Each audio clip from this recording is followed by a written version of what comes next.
Sino po yung mga sharpshooter dito? Ilan po ang sharpshooter sa mga pulis na nandito ngayon? Lahat man yan, marunong mag... Kasi Mr. Chair, yes. ang tama lahat ay ulo.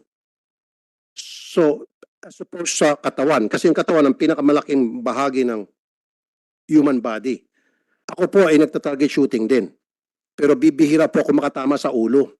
Lalo pa sa may bandang ilong.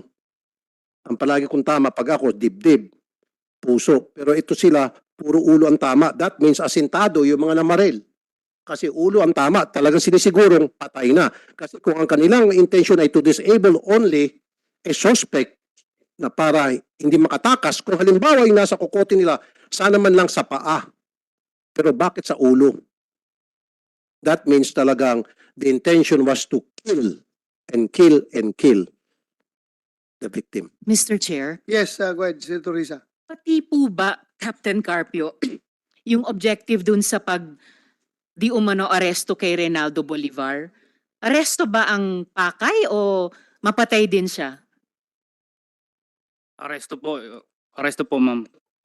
Kung ang nangyari ay nakapatay ng tao na later on sabi nyo mistaken identity, yun na nga, bakit hindi ka agad kinuha sa tubig? Doon po kasi sa autopsy report ni Dr. Fortune, posibleng buhay pa si Jemboy. Bago dahil sa mga sugat niya, yung tama sa kanyang katawan at pagkalunod, ay tuluyan na siyang namatay. Bakit hindi po kaagad ni-recover, binigyan ng first aid, itinakbo sa ospital?